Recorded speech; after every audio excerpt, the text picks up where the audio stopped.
O tumor de bexiga matou mais de 800 mil pessoas no mundo e mais de 19 mil no Brasil entre 2019 e 2022. Esse tipo de câncer é mais comum em homens. O tabagismo é o principal fator de risco da doença.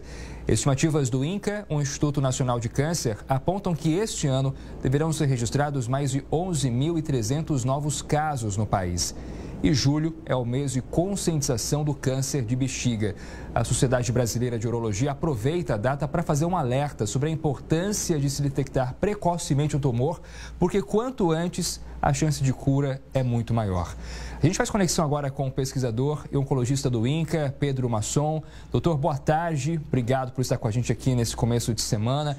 Quando eu vi essa notícia, é claro que chama a atenção o fato da incidência ser maior em homens. Existe alguma explicação para isso? Boa tarde, obrigado pelo convite.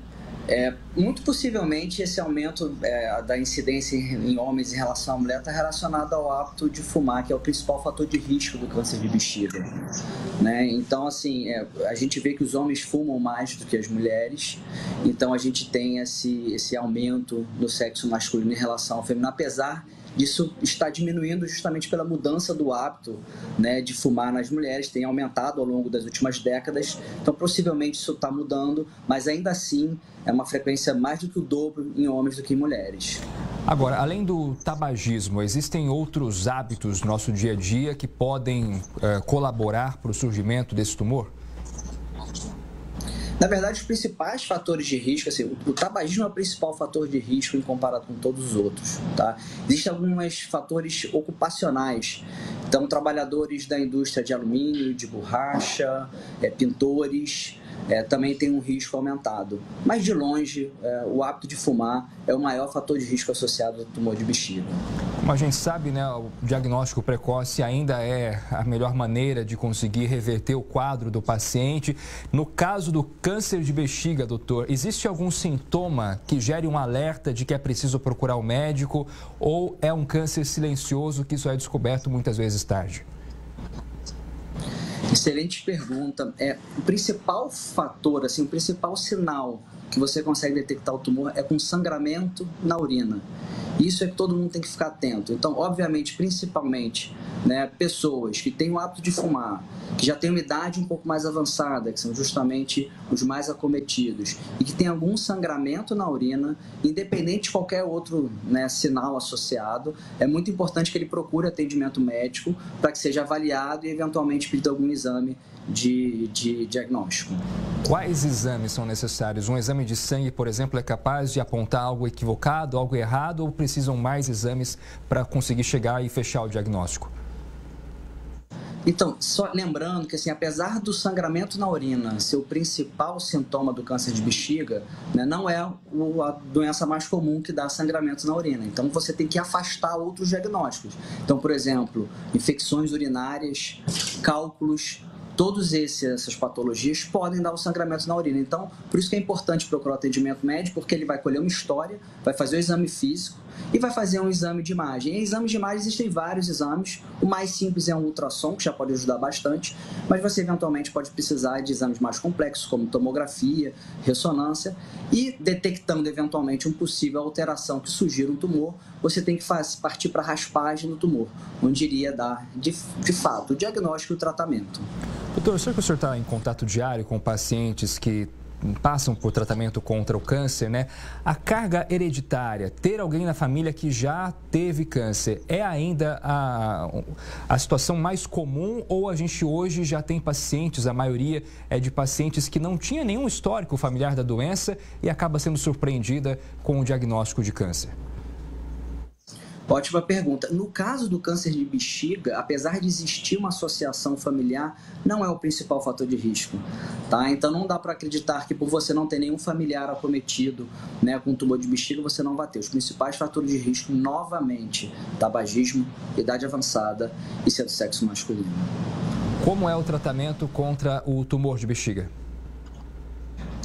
Isso vai depender muito do estágio que você faz o diagnóstico. Graças a Deus, hoje em dia, a gente tem um diagnóstico na doença localizada na maior parte dos casos. Tá? Então, a doença localizada, ou seja, que está restrita à bexiga, o principal tratamento é a raspagem para tumores superficiais. Então, o urologista ele vai introduzir uma câmera pela uretra, vai entrar dentro da bexiga e vai fazer a raspagem desses tumores. Se o tumor for superficial, basicamente a raspagem é o principal tratamento. Eventualmente, tumores um pouco mais profundos, que acometem paredes mais profundas da bexiga, você precisa de um tratamento um pouquinho mais radical, que seria a retirada do órgão por completo, que a gente chama de cistectomia radical.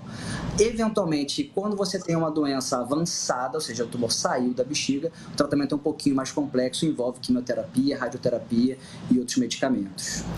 É claro que entre todas as doenças, o câncer é a que mais assusta por conta da situação que leva o paciente, né? O tratamento é bastante invasivo, a gente tem pessoas aí que infelizmente não resistem, não conseguem suportar esse tratamento, não conseguem avançar, né? Acaba regredindo muito e fica uma questão sobre tentar descobrir o quanto antes, né?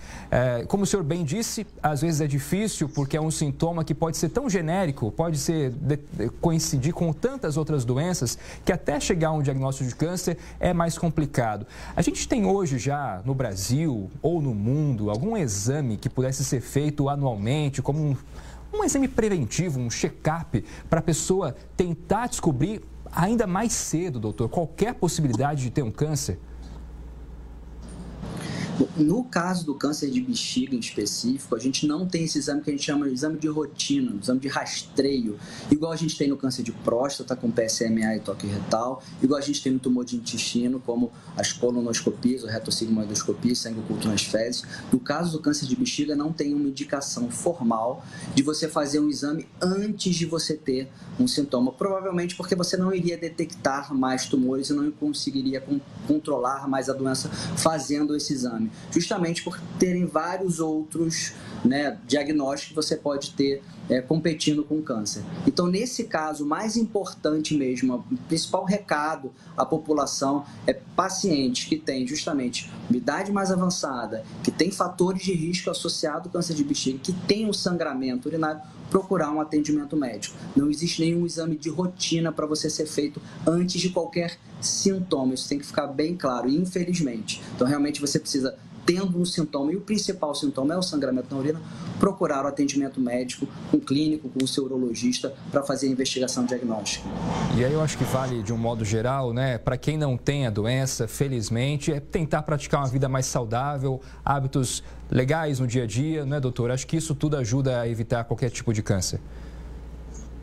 Com certeza, com certeza. A alimentação é fundamental e principalmente a cessação do tabagismo, né? A gente, graças a Deus, tem visto uma mudança muito importante do padrão da nossa sociedade e a gente tem que continuar esse fator que é muito importante, a gente parar de fumar. Isso é interessante, inclusive, dizer que no Brasil, o Brasil está até mais avançado do que países europeus, né, em que o hábito de fumar ainda é bastante recorrente, né, e acho que isso faz muito das leis que nós temos hoje, as leis que proíbem, por exemplo, o uso de cigarro em ambiente fechado, né, em hotéis, por exemplo, restaurantes, o que lá fora ainda não é assim. Então, a legislação que já está em vigor há alguns anos no Brasil acabou educando a população também sobre os riscos do tabagismo. Doutor Pedro Masson, muito obrigado pelo bate-papo, pela conversa aqui, que com certeza sirva de alerta para as pessoas, né, a terem uma vida mais saudável e aquelas que tiverem qualquer sintoma, procurar ajuda médica o mais cedo possível para conseguir um tratamento mais eficaz contra essa doença. Perfeito, muito obrigado. Eu que agradeço. Boa tarde.